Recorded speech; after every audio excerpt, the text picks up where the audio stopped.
Então, em preparação para a conferência, gente, quando a gente fala sobre a graça de Deus, ainda existem muitas barreiras, ainda tem muita gente que tem dificuldade de entender sobre a graça de Deus e como a nossa conferência Despertar vai ser um mergulhar na graça. Eu senti muito no meu coração, eu e a Ananda sentimos muito no nosso coração de ter esse tempo de preparação para a conferência, amém? E para a gente receber a palavra da graça no nosso coração, a gente entender que a graça, ela não é uma doutrina, a graça é Jesus, a gente entender tudo aquilo que Jesus ele fez por nós, muitos paradigmas precisam ser quebrados. Paradigmas são ensinos que foram passados para a gente na nossa caminhada, que se tornaram fundamento da nossa crença. E quando a gente às vezes escuta algo diferente, esse paradigma às vezes te impede de receber algo novo de Deus, porque você está agarrado àquele ensinamento que te foi dado há muitos anos atrás. Então, hoje é o dia de quebrar paradigmas. O pau vai torar aqui, gente. Vamos quebrar esses paradigmas, vamos mergulhar na palavra e vamos ouvir do Espírito de Deus a verdade, amém? Vai ser uma jornada muito legal, eu estou muito empolgado para esses dias. Vai ser uma minissérie, tá, gente? Então a gente vai começar hoje e termina domingo que vem, então vai ser uma série curtinha, que no outro domingo a gente já começa com a nossa conferência, na sexta-feira, na verdade, já começa a conferência, amém? Então, para a gente começar, a gente precisa lembrar que das missões de Jesus, um dos motivos da vinda de Jesus foi quebrar paradigmas, gente. Jesus, a gente precisa se lembrar também que Jesus, primeiro veio para os judeus, amém? Deus, ele escolheu um povo para ele escolheu os judeus, os israelitas, né? Os hebreus, tudo o mesmo povo. Deus escolheu esse povo para ele, e esse era o povo escolhido de Deus. Então, quando Jesus ele veio à terra, Jesus ele veio primeiro para esse povo. Depois, eu e vocês, que éramos considerados como gentios, fomos alcançados pela graça de Deus, amém? Então, Jesus primeiro veio libertar esse povo. Ele veio quebrar muitos paradigmas que haviam sido criados pelos mestres da lei e doutores da lei. Então Jesus veio primeiro para esse povo. E o povo judeu era um povo que eles sabiam muito da palavra. Era um povo que eles viviam a vida dele baseada na Torá, nos 5 livros da Bíblia, chamado também como Pentateuco, ou o livro da lei. Era um povo que estudava esse livro, porque a vida deles era baseada nisso, né? Eles viviam numa antiga aliança, onde se eles cumprissem todos aqueles mandamentos, eles seriam abençoados. Se eles não cumprissem, maldições caíam sobre eles. Então, era um estilo de vida onde eles dependiam de saber muito sobre a lei e os mandamentos, senão maldição viria sobre eles, né? Então, quando Jesus veio para esse povo, ele não estava conversando com um povo que não sabia do que ele estava falando. Ele veio conversar com um povo que estudava, ou que naquela época havia muita taxa de analfabetismo. Então muitos iam para as sinagogas, os que não sabiam ler iam para as sinagogas para ouvir muito os ensinamentos dos escribas, dos fariseus, e ouvir a Torá durante toda a semana. Então Jesus ele chega para esse povo, e a gente vê lá em Mateus 5,43, Jesus começando a quebrar alguns dos paradigmas que haviam sido formados já naquela época na vida daquele povo. Mateus 5,43, Jesus começa falando o seguinte: vocês ouviram o que foi dito, ame o seu próximo e odeie o seu inimigo. Mas eu digo, amem os seus inimigos e orem por aqueles que os perseguem.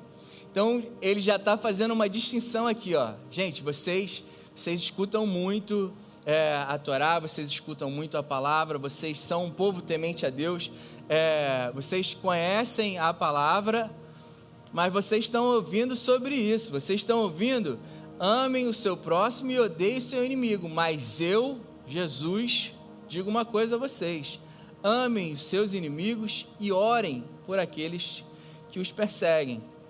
Então, ame o seu próximo é um dos mandamentos que estava em Levíticos 19, 18.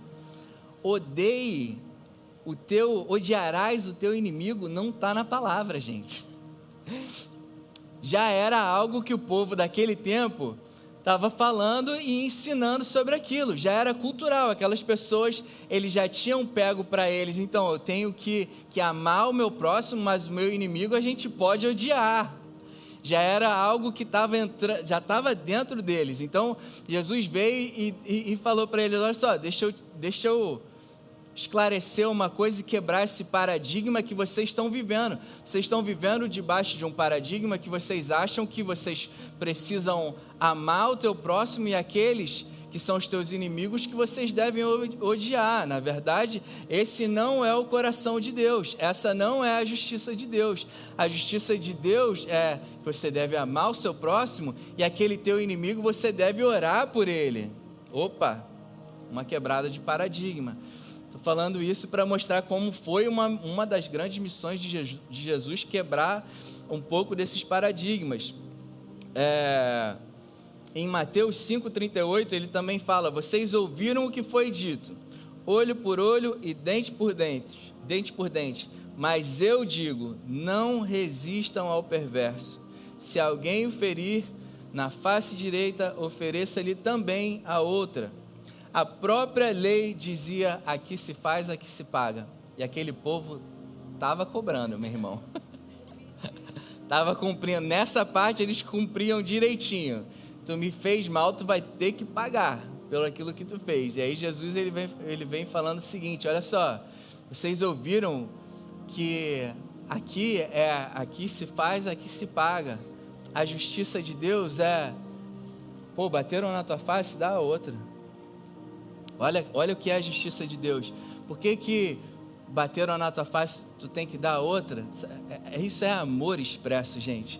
Para que aquela pessoa não seja o agressor. Ele me bateu, mas calma aí, cara, para tu não ficar mal, deixa eu te dar a minha outra cara. Eu estou te dando o meu outro lado para tu me bater, para tu não ficar mal, não. Eu que estou te dando essa oportunidade. Eu estou quase te pedindo para você me dar o tapa na minha outra cara, para tu não ficar mal com as pessoas. Foi um pedido meu, vamos dizer que foi um pedido meu, para você não ficar mal com ninguém.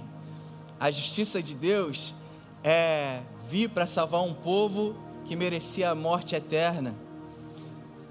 A justiça de Deus é perdoar um povo que merecia ir para o inferno, que merecia castigo eterno. Essa é a justiça de Deus. Então, o povo que estudava muita palavra, que ouvia a lei de Moisés, estava vivendo com esses paradigmas. Aqui se faz, aqui se paga, olho por olho, dente por dente, ame seu próximo, odeie seu inimigo. Jesus ele veio quebrar esse paradigma. Agora, para vocês verem a importância da revelação da graça, que a gente vai ministrar ainda mais na conferência, olha como Paulo ele descreveu claramente também esses paradigmas que o povo de Israel eles viviam em Romanos 10:1. Diz o seguinte: irmãos, o desejo do meu coração e a minha oração a Deus pelos israelitas é que eles sejam salvos. Isso já é uma bomba, tá?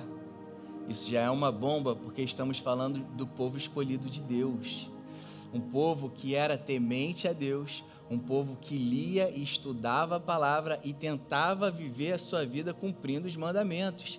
E o que Paulo está falando aqui é que a minha oração por eles é que eles sejam salvos. Meu Deus! Paulo está falando que um povo que estudava a palavra, que era temente a Deus, que vivia buscando cumprir os mandamentos, não estava salvo. E agora, gente? Aí pegou, né? Versículo 2: posso testemunhar que eles têm zelo por Deus, mas o seu zelo não se baseia no conhecimento. olha a importância de quebrar alguns paradigmas e a gente está completamente rendido à obra consumada de Jesus, meu irmão. Se a nossa vida ela não é baseada e completamente entregue à obra consumada de Jesus, we are in trouble. Estamos em sérios problemas, meus queridos.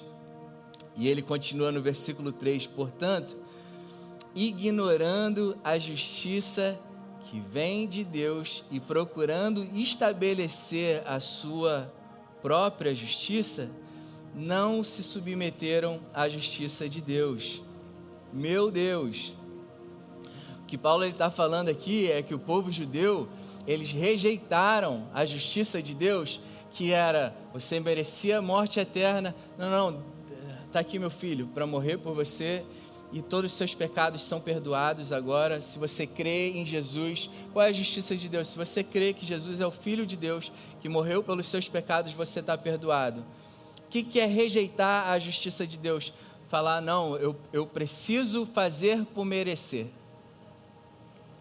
Eu preciso pagar o preço. Quem já ouviu falar isso? Sai bastante, né? Eu preciso pagar o preço para receber o favor de Deus. Então é a minha justiça. Então é segundo aquilo que eu acredito ser justo. E eu acho maravilhoso que quem fala isso, eu tenho que pagar o preço, paga o preço daquilo que ela consegue. Aquilo que é impossível para ela. Não, aí já é demais, né? Aí já é demais. Aí só Jesus, né, pastor? Rejeitam a justiça de Deus e tentam buscar justificação pela justiça própria. Então, nesses versículos de Mateus e Romanos, nós vimos Jesus e Paulo mostrando como tiveram que combater muitos paradigmas do povo judeu, e é isso que a gente vai fazer hoje. Vamos embora? Quebrar alguns paradigmas.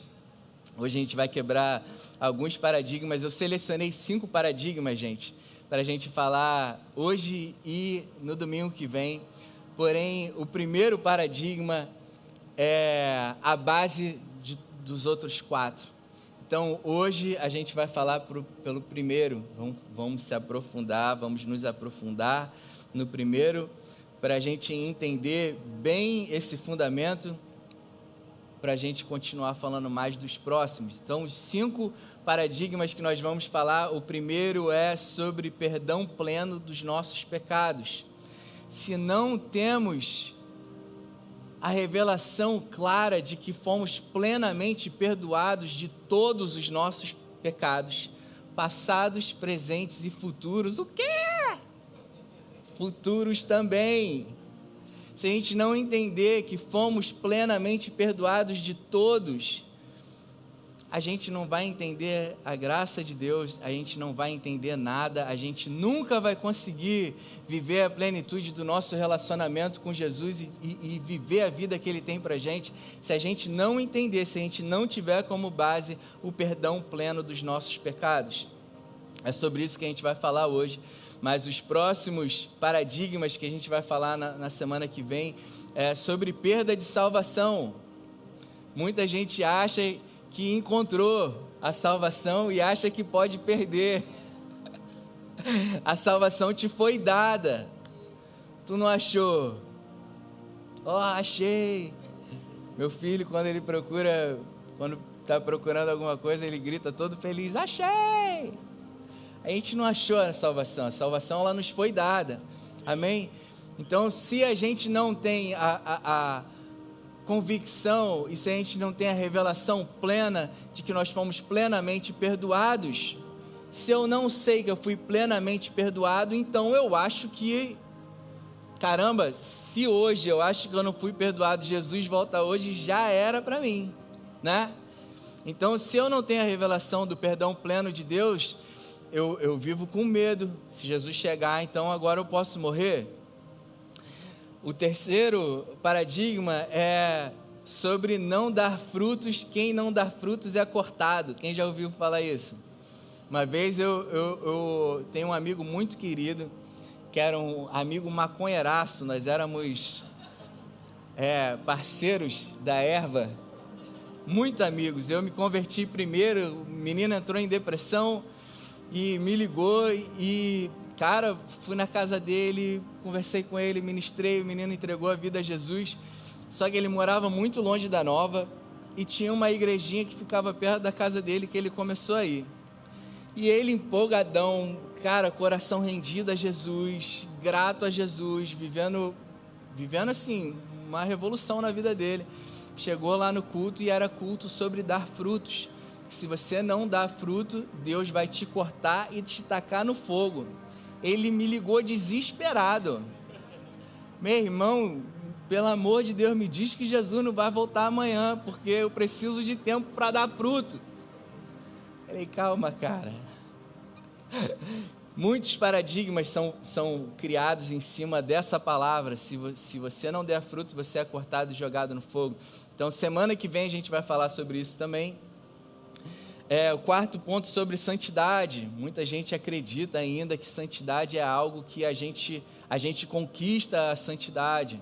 A gente vai falar sobre isso também. Não vou falar muito para deixar vocês curiosos.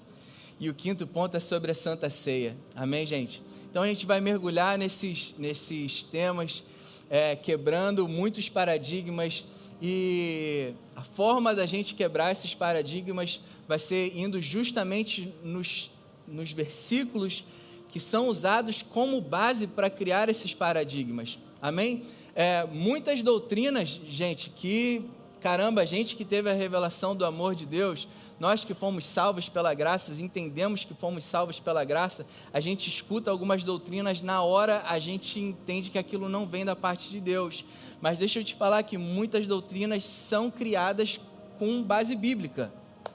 Eu vim de uma religião, não vou nem falar de uma igreja, mas eu vim de uma religião onde eles expulsam os membros da sua igreja, os fracos, amém?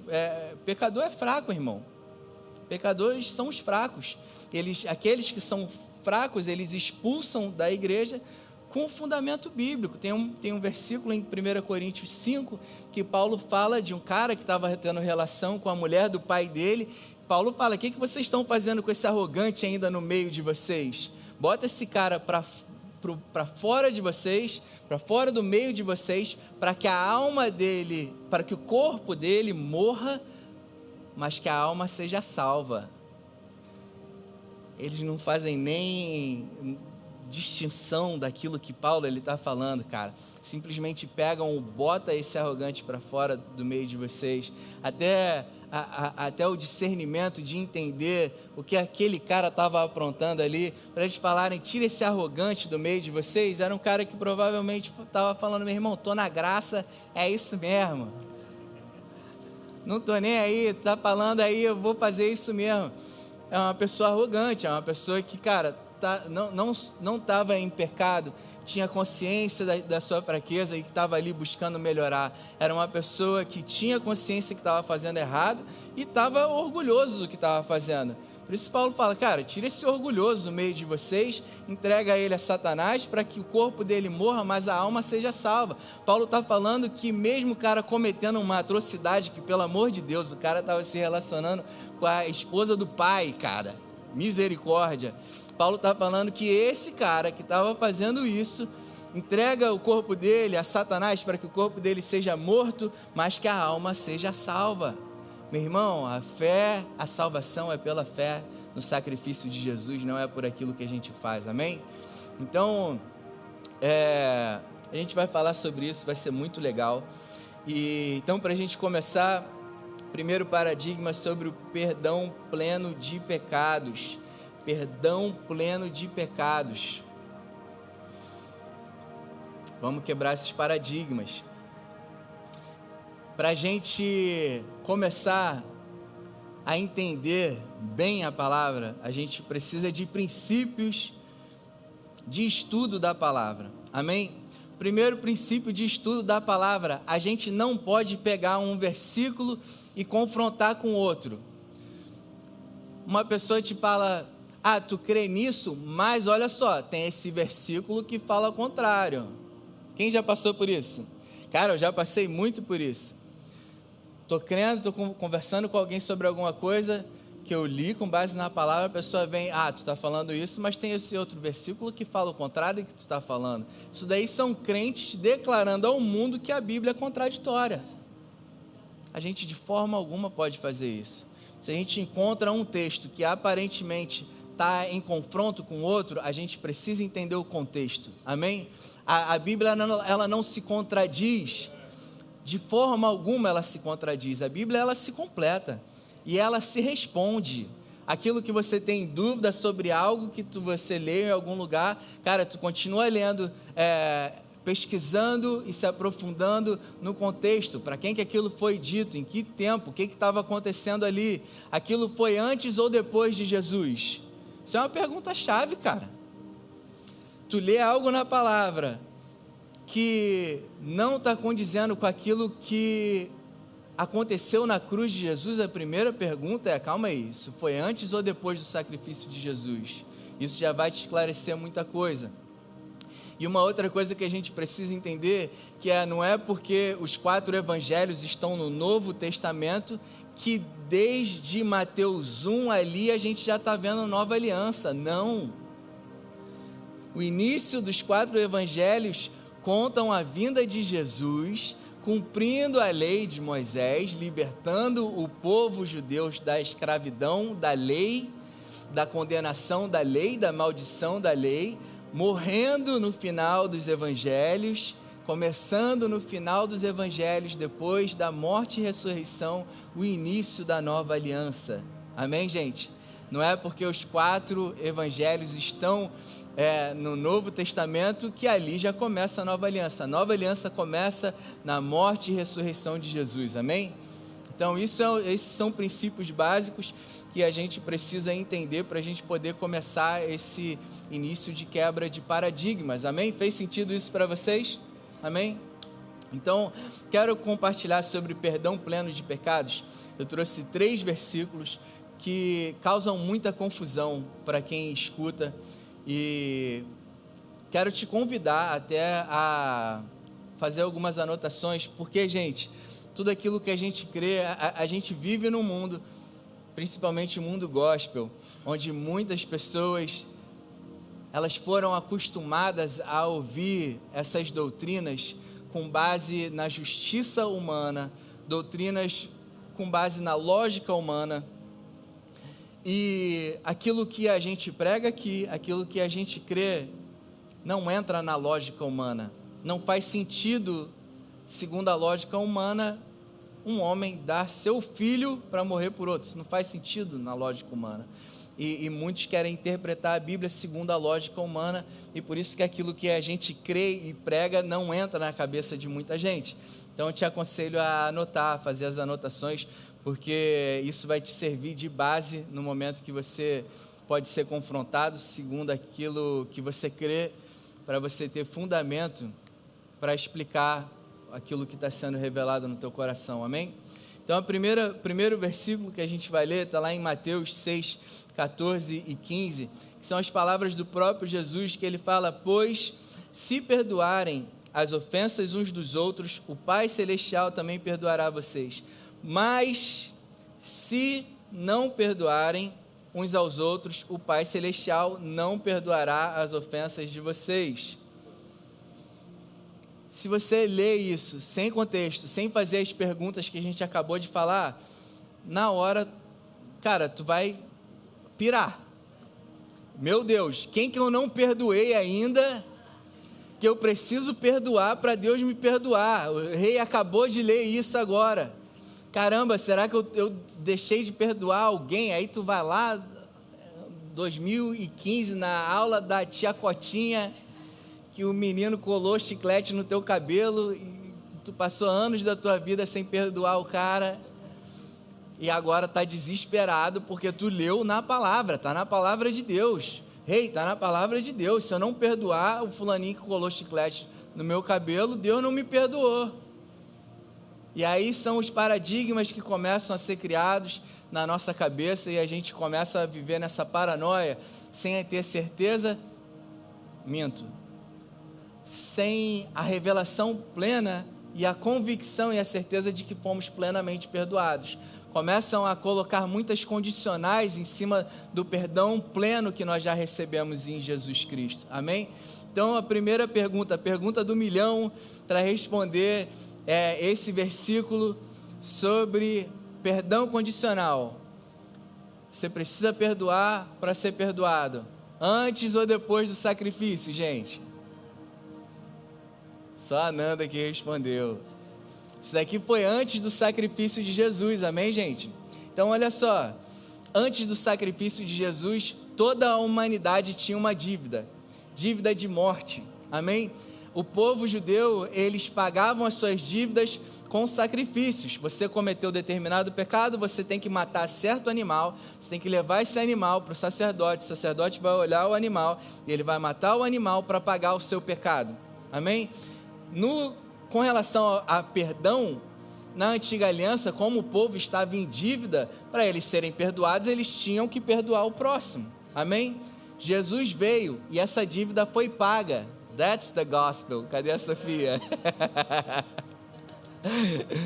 That's the gospel. Essa é a boa notícia do Evangelho. A dívida que nós tínhamos antes com Deus, de morte, foi concedida em Jesus. Jesus pagou o preço por nós. Amém? Em Cristo Jesus recebemos o perdão pleno. Aí lá na frente, a gente vê em Efésios 4:32, o apóstolo Paulo falando, sejam bondosos e compassivos uns com os outros, para com os outros, perdoando-se mutuamente, assim como Deus os perdoou em Cristo Jesus. Amém? Então assim, a coisa mudou. Antes de Jesus morrer era, tu tem que perdoar para tu ser perdoado. Depois que Jesus morreu, perdoa, porque tu já foi perdoado. Amém? Já não é mais uma condicional. A gente recebeu o perdão pleno em Cristo Jesus e hoje nós perdoamos porque nós fomos infinitamente perdoados. Amém? E não é porque agora eu já recebi o perdão pleno de Deus que eu não vou perdoar o Arthur. Te amo, Arthur. Peguei o Arthur para brincar com o Arthur. Não é porque agora eu recebi o perdão pleno que eu vou deixar de perdoar meu irmão. Amém, gente? Carregar o peso do perdão. Olha só, a lei de Deus, ela é perfeita, cara. O problema era a bênção e a maldição ser condicionada à obediência à lei. Amém? Mas a lei era perfeita. Quando Deus fala, cara, perdoa, é porque isso gera vida em você. Tu deixa para trás, cara, toda a ofensa. As pessoas que nos ofendem estão vivendo a vida dela. Aqueles que guardam a ofensa estão carregando o coração pesado. Tem muitas falas sobre carregar a falta de perdão. É como tu viver como uma mochila cheia de pedra, cara. Tu está com o coração pesado, tu se torna uma pessoa amargurada, se torna uma pessoa infeliz. Enquanto tu não libera isso do teu coração, tu vive uma vida horrorosa. Amém? Então, cara, quando Deus ele fala, perdoe como eu te perdoei, seja livre disso. Amém? Coloca o teu coração diante de Jesus e tira toda a mágoa do teu coração. Se é difícil perdoar, se lembra do perdão que Jesus te deu, meu irmão. Tá? Era para tu ir para vala, parceiro. Voltei do Rio, gente. Minhas origens aguçaram muito. Se não fosse o perdão de Jesus, a gente ia para vala, meu parceiro. A gente ia morrer. Então, olha só. Fez não sei o que para você. Irmão, tu ia para vala. Sabe, com dificuldade de perdoar? Olha para Deus entregando Jesus, para tu ver o que é difícil ser entregue para tu perdoar alguém. Amém? Vamos se lembrar disso? Então, primeiro paradigma, hoje a gente já não perdoa para a gente ser perdoado, fomos plenamente perdoados em Cristo Jesus, nós perdoamos porque recebemos perdão pleno dos nossos pecados, porque nós fomos plenamente perdoados é que nós perdoamos. Amém? Segundo versículo que ele é muitos paradigmas são criados também em cima dele. É 1 João 1,9, que fala se, quando começa com esse se, não é se do Lio não é Simone não, é se, é condicional. Se confessarmos os nossos pecados, Ele é fiel e justo para perdoar os nossos pecados e nos purificar de toda injustiça. Aí, meu irmão, por causa desse se, todo mundo enlouquece, né? Então quer dizer, rei, que se não confessar, não fomos perdoados, né? Eu e a Nanda, eu me converti num retiro tremendo, gente. Retiro tremendo. Nesse retiro tremendo, tinha uma lista de pecados que tu tinha que ir marcando. O Batata também já foi, né, Batata? Tinha uma lista de pecados que tu tinha que ir marcando todos que tu já cometeu. E caso o que tu cometeu não estivesse na lista, eu não quero nem saber qual que foi, meu irmão, porque se não está na lista, se o pecado não estivesse na lista, estava escrito ali outros.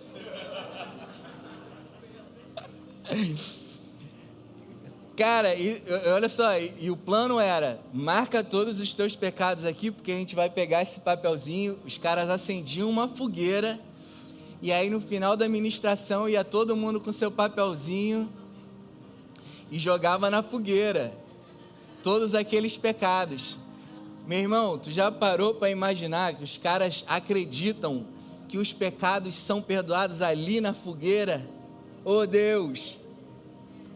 Socorro! Socorro, Deus! Meu Deus, gente! Acreditavam que pegar a lista de pecados e jogar naquela fogueira ali era aquilo que iria perdoar eles daqueles pecados que eles cometeram. Isso baseado no quê? Se você confessar os seus pecados. Meu irmão, tu pensa a paranoia de tu viver uma vida, caramba, será que eu cometi algum pecado hoje que eu nem me liguei? E se Deus voltar mais tarde, eu não lembrei do pecado que eu cometi, meu irmão, e eu não confessei o pecado. Oh Deus, tem misericórdia de mim, desse TDAH maldito, que me fez esquecer o pecado. Eu não me liguei, eu estou tão distraído que eu não me liguei no pecado que eu cometi. Deus, pelo amor de Deus, me perdoa. E o crente, o filho de Deus, que foi salvo pela graça, plenamente perdoado em Cristo Jesus, entra numa loucura, numa paranoia, por causa de paradigmas. Então vamos entender um pouquinho mais sobre esse texto, gente. Uma coisa muito importante, um princípio muito importante: toda doutrina que é ensinada para todos, com base em um versículo, a primeira coisa que tu tem que fazer é ler os anteriores e os posteriores, amém, gente? Então olha só, o anterior fala o seguinte, 1 João 1,8 fala: se afirmarmos que estamos sem pecado, enganamos a nós mesmos, e a verdade não está em nós. O posterior fala: se afirmarmos que não temos cometido pecado, fazemos de Deus um mentiroso e a sua palavra não está em nós. Então olha só, a gente precisa entender que João ali, ele estava falando com uma igreja que estava sofrendo. Depois você pesquisa 1 João capítulo 1, João ele estava escrevendo para uma igreja que estava sofrendo influência do gnosticismo. Já ouviram falar do gnosticismo? Gnosticismo era uma seita que acreditava que Jesus, ele foi um homem terreno que recebeu Cristo nele, e a revelação, o entendimento dos caras era uma loucura. E eles estavam tentando inserir essas crenças na igreja do Senhor Jesus. Então, João ele começou ali a escrever para combater esses ensinos que estavam tentando entrar ali na igreja do Senhor Jesus. E essa galera acreditava que eles eram perfeitos, que eles não pecavam. Eles eram sem pecados. E entendam uma coisa, o que João está falando aqui, ele não está falando que os caras ele não está tentando quebrar um ensinamento dos caras dizerem que eles são santos. Ele estava falando para gente que falava que eu não peco. Muito pastor fala isso, né, gente? Desce o cajado na ovelha, mas eu não faço nada. Escondendo pessoas que vivem a sua vida como se fossem perfeitos, quando todos nós temos nossas falhas e fraquezas, amém, gente? E é o que João está falando, gente. Se a gente não reconhece que a gente está nesse processo de transformação, que a gente tem falha sim, que a gente tem fraqueza, a gente está falando que Deus é mentiroso. Isso que João está falando.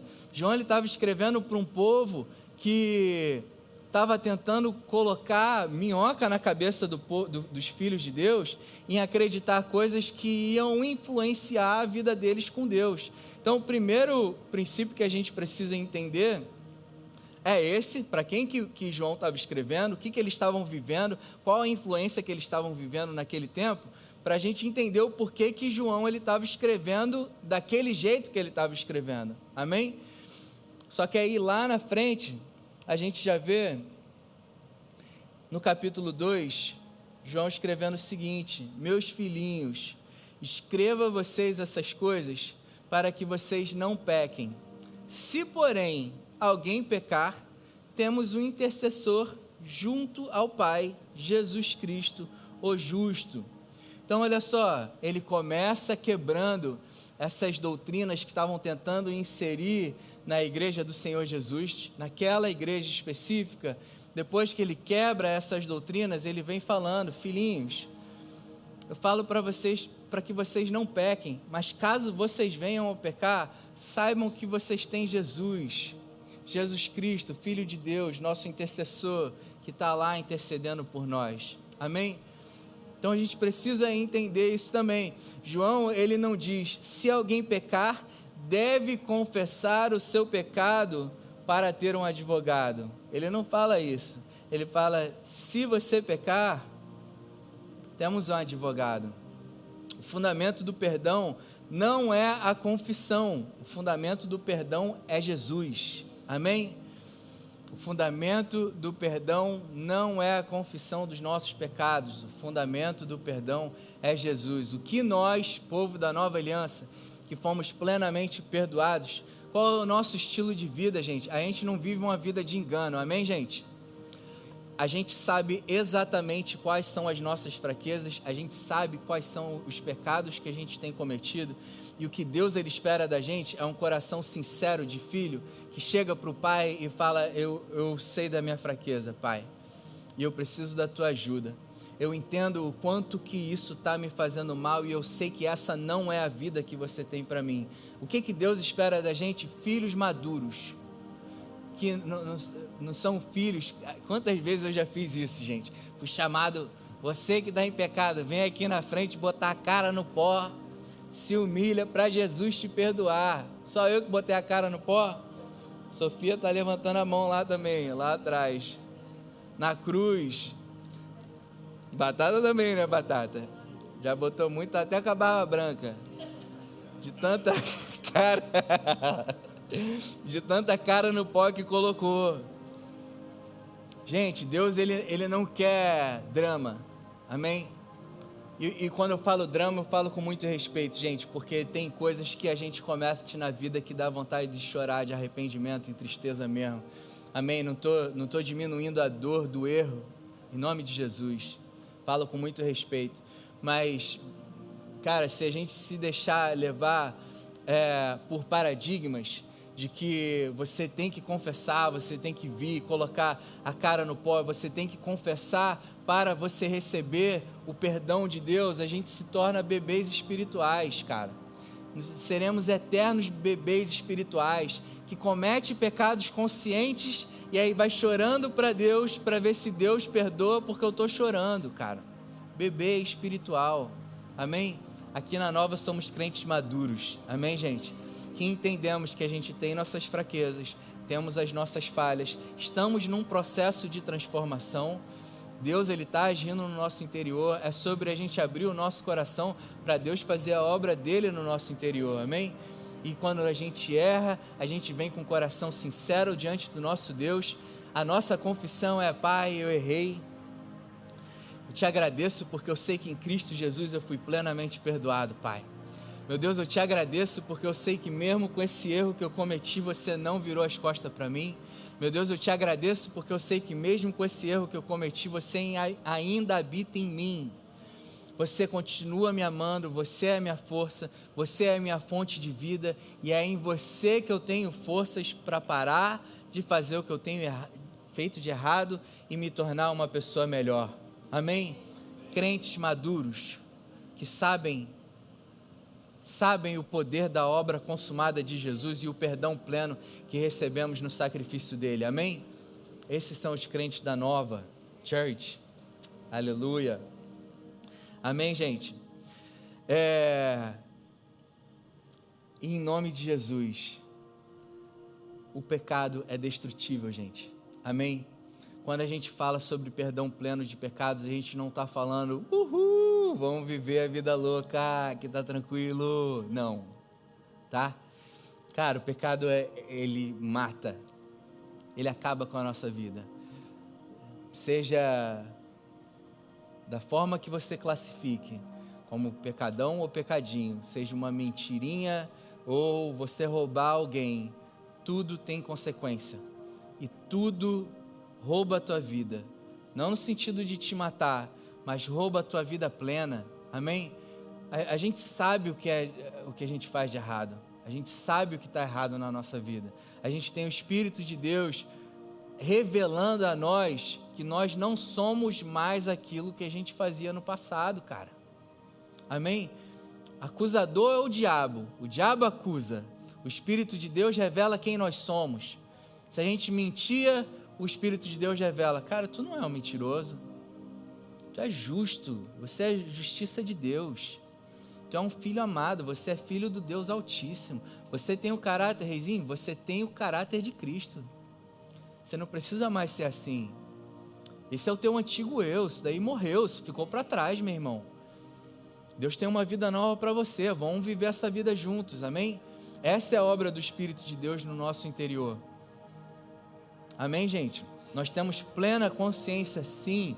Tem gente que fala, quem prega a graça barata, vive a graça licença para pecar. Estão ouvindo aqui de mim, em alto bom tom. Se tu entra nessa, tu tá lascado. Amém? Porque o pecado destrói o homem. Amém? O que nós estamos falando aqui é que mesmo que você venha a pecar, tu vai sofrer as consequências naturais do teu pecado, mas em Cristo Jesus você já tem o pleno perdão desse pecado. Amém? Por causa do sacrifício de Jesus, se você errar e se você pecar, você tem liberdade para correr para o colo do teu Pai, porque Ele vai estar de braços abertos para você, para te receber e te dar a força que você precisa para continuar sendo transformado. Está fazendo sentido isso para você, gente? Glória a Deus. Terceiro e último versículo, que também causa muita confusão e gera muitos paradigmas. Hebreus 10, 26 fala o seguinte: se continuarmos a pecar deliberadamente, os religiosos amam esse texto, se continuarmos a pecar deliberadamente depois que recebemos o conhecimento da verdade, já não resta mais sacrifício pelos seus pecados, mas tão somente uma terrível expectativa de juízo e de fogo intenso que consumirá os inimigos de Deus. Meu Deus, meu Deus. Aí está a grande questão do versículo isolado, gente. Se a gente lê esse versículo isolado fala claramente que se você continuar pecando deliberadamente, tu vai para a vala, meu irmão. Ele diz claramente, se tu pega esse versículo e tu lê só ele já está dizendo claramente que se você continuar pecando deliberadamente, você vai para o inferno. É o que o versículo está falando. Por isso que a gente precisa ler a Bíblia toda. Amém, gente? Por isso que a gente precisa entender a Bíblia toda. O maior erro sobre Hebreus 10, 26 é ler esse versículo isolado. A pergunta é: qual é o pecado deliberado? Quem adultera sem saber que está adulterando, pelo amor de Deus? Todo mundo que peca, peca sabendo que está pecando, amém, gente? Vamos falar aqui, homens e mulheres maduros, amém? Todo mundo que peca, peca sabendo que está pecando. Então, todo pecado é deliberado. Se todo pecado, o pecado da mentirinha, né, que todo mundo reduz, chama de, não, foi só uma desculpinha. Não é desculpinha não, é mentira. A festinha daquele amigo chato que tu, ai, cara, tá me chamando para aquela festinha, ai, amigo, tô com minha enxaqueca. Isso é mentira. Isso não é desculpinha não, isso é mentira. E tu sabe que está mentindo, sabe que está pecando deliberadamente. E se esse versículo destacado fosse a verdade absoluta, tu iria para a vala. A maioria das pessoas assume que esse pecado deliberado é mentira, adulterar, se irar, cair em qualquer outro tipo de pecado. E qual pecado não é deliberado, sendo que a gente tem plena consciência disso? Se Hebreus 10, 26 estivesse falando de pecados comuns dos cristãos, teríamos um problema enorme, porque Davi pecou deliberadamente, vocês lembram disso? Pedro foi avisado pelo Senhor Jesus, irmão. Pedro, tu vai me negar. Não vou, Senhor. Irmão, tu vai me negar, não é uma vez não, tu vai me negar 3, Pedro. Que isso, Senhor, não vou não. Pô, tá louco, sou teu fiel. Vou contigo até o fim, Senhor. Cara, Jesus avisou ele. Ele negou Jesus 3 vezes, deliberadamente. O que Jesus fez? Foi atrás dele, irmão. Pedro voltou a pescar lá na praia. Jesus foi lá atrás dele. Amém?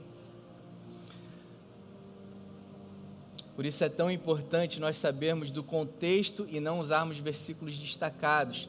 A carta aos Hebreus foi escrita para judeus, isso é muito importante, que estavam sofrendo perseguição e sendo tentados a abandonar Cristo e a voltar ao sistema da lei. Essa é a chave. Amém, gente? A carta dos Hebreus foi escrita para judeus que estavam sendo ameaçados a deixar a fé em Jesus Cristo e a voltar para viver sobre o sistema da lei de Moisés, do templo e dos sacrifícios. Em toda a carta de Hebreus, o autor vem mostrando a eles que Jesus é maior que tudo, e somente através de Jesus que a gente pode ser salvo e perdoado. No capítulo 1 de Hebreus, o autor fala que Cristo é superior aos anjos.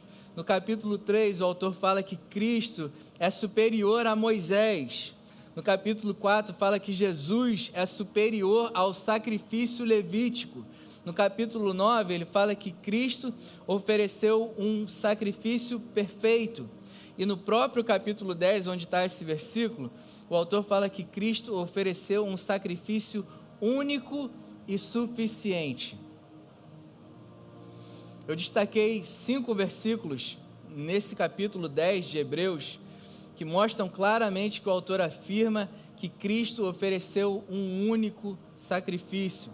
Hebreus 10:10 fala: pelo cumprimento dessa vontade, fomos santificados por meio do sacrifício do corpo de Cristo Jesus, oferecidos uma vez por todas. Oferecido de uma vez por todas.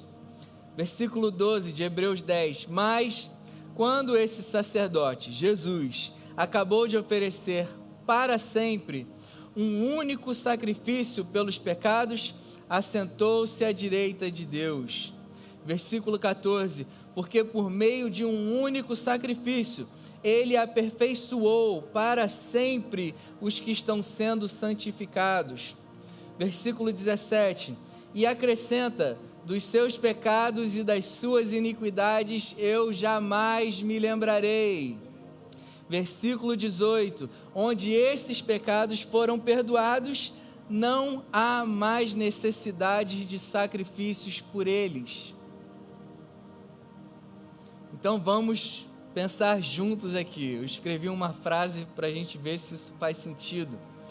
Depois de afirmar que Cristo nos santificou uma vez por todas, no versículo 10, que Jesus ofereceu um único sacrifício para sempre, no versículo 12, que aperfeiçoou para sempre os seus filhos, no versículo 14, que Deus jamais se lembrará dos nossos pecados, no versículo 17, e que já não há necessidade de outra oferta pelo pecado, no versículo 18, será que de repente, 8 versículos depois, o autor mudou completamente de assunto e passou a ensinar que o pecado consciente faz o cristão perder o perdão? Será? Será? Será?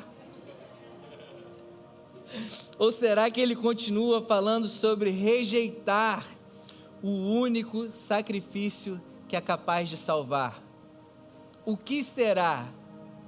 Será que de um livro inteiro de Hebreus que ele escreveu exaltando Jesus, o sacrifício de Jesus, foi um sacrifício pleno que te salvou, que te aperfeiçoou, que te santificou, e foi um sacrifício único para os seus pecados? Aí no versículo 16, 26, em um versículo ele mudou de ideia, e tudo aquilo que ele falou, que foi feito de uma vez por todas, agora acabou no pecado deliberado?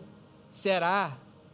Ou será que ele está falando de que a única forma de sermos salvos é com a nossa fé inteiramente depositada no sacrifício pleno, completo e perfeito de Jesus por nós? O que será?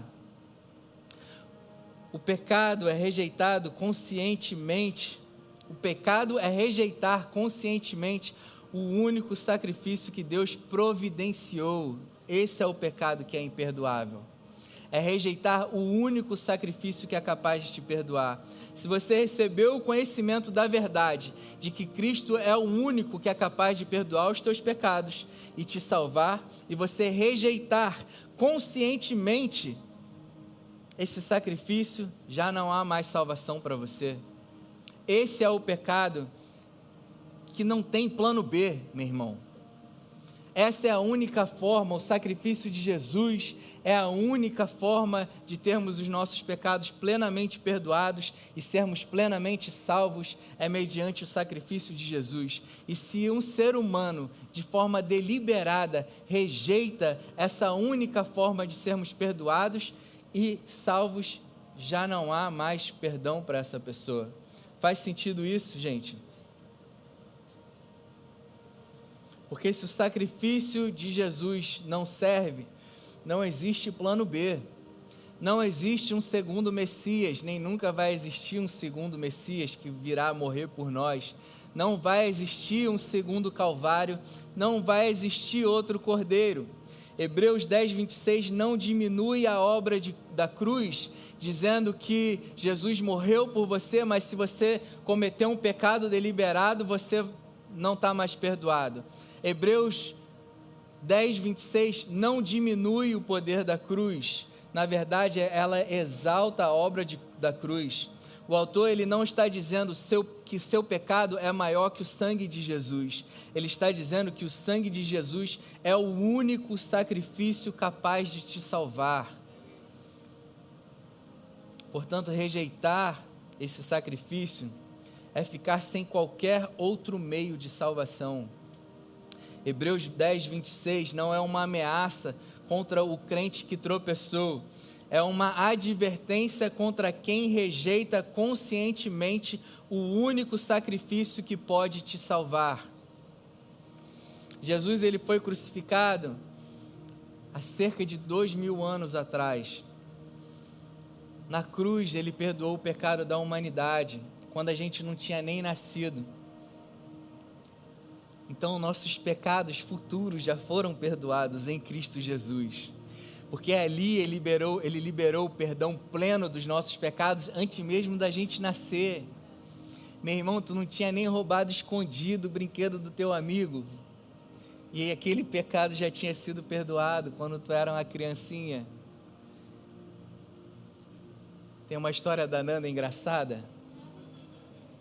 Ainda tem um tempinho e vou contar. A Nanda e o irmão ganharam 2 sapinhos de corda. Pintinho amarelinho de corda. Estava ela e o irmão na frente da TV com pintinho de corda brincando. O pai e a mãe da Nanda atrás olhando os dois brincando. A Nanda dando corda, o dela quebrou. O irmão distraído, ela foi, falou: ih, Tico, olha aqui, logo o seu quebrou. O irmão com cara de bobinho, né? O pai e a mãe da Nanda dando gargalhada, dela pequenininha. Ó, Tico, caramba, logo o seu quebrou.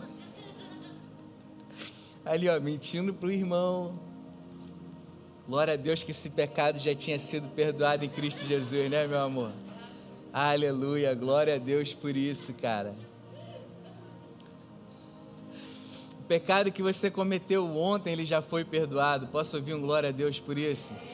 O pecado que você cometeu hoje, por achar que tu não pecou, também já foi perdoado, tá? O pecado que você vai cometer amanhã, ele já foi perdoado em Cristo Jesus.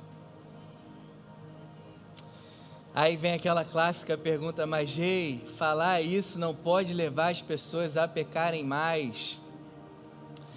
Mesmo com medo do castigo, ninguém nunca deixou de pecar, a verdade é essa. Se o medo resolvesse o problema do pecado, a lei de Moisés teria feito do povo de Israel o povo mais santo da história da humanidade. Mas o que a gente vê da história do povo de Israel foi justamente o contrário. Quanto mais regra, mais o pecado se manifesta. 1 Coríntios 15, 56 fala que o aguilhão da morte é o pecado e a força do pecado é a graça. Opa! Que a força do pecado é o perdão pleno. Opa! Que a força do pecado é o que, gente? A lei.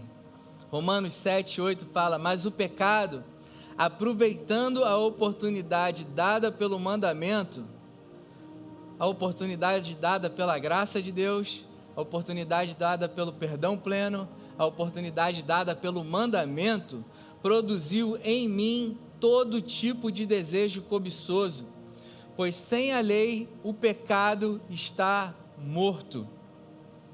Por isso que Paulo fala em Romanos 10, 4, porque o fim da lei é Cristo, para a justificação de todo aquele que crê. Quando ele fala, pois sem a lei o pecado está morto,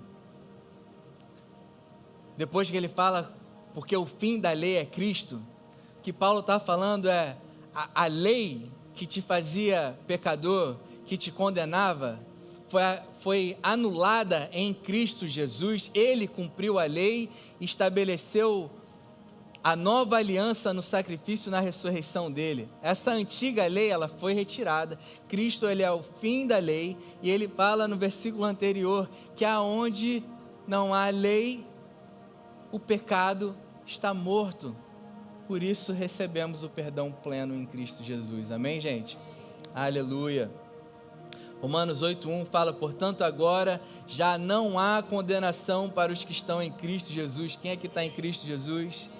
Glória a Deus, não tem condenação sobre a tua vida, gente. A gente precisa entender que o pecado ele é destrutível, mas da parte de Deus, em Cristo Jesus, nós recebemos perdão pleno. Todo o castigo que estava destinado a nós foi depositado em Cristo Jesus. Isaías 53:5 fala, mas ele foi transpassado por causa das nossas transgressões, foi esmagado por causa das nossas iniquidades. O castigo que nos trouxe a paz estava sobre ele, e pelas suas feridas nós fomos curados. O castigo que era nosso foi colocado sobre Jesus. A condenação que era nossa foi colocada sobre ele.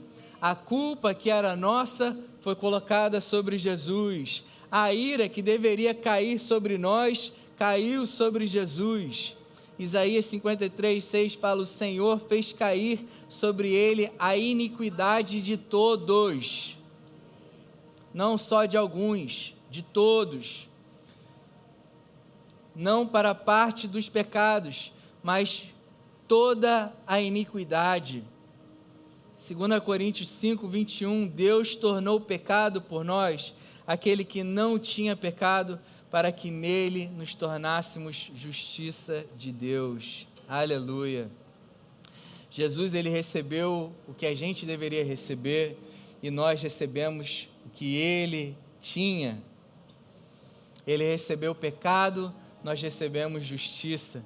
Ele recebeu condenação e nós recebemos perdão pleno dos nossos pecados e aceitação como filhos de Deus. Amém, gente? Fez sentido isso para vocês? Amém?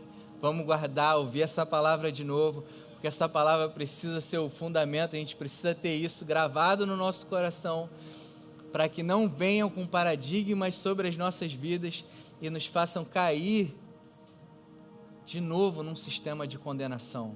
Amém? Em Cristo Jesus nós fomos plenamente perdoados. Para nós que estamos em Cristo Jesus já não há mais condenação, nós somos filhos incondicionalmente amados, plenamente perdoados, favorecidos pelo nosso Deus. Amém, gente? O desejo do meu coração é que vocês saiam daqui hoje plenamente convictos do perdão de Deus, que nós temos o perdão de Deus, e que caso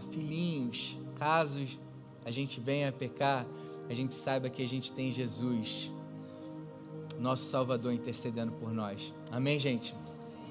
Semana que vem a gente continua falando sobre a perda de salvação. Se não der frutos, tu tá cortado. Santidade e a Santa Ceia. Amém, gente? Tudo uma quebra de paradigmas para a gente viver esse tempo precioso que a gente vai viver na nossa conferência, que vai ser maravilhosa. Amém, gente? Vamos ficar de pé.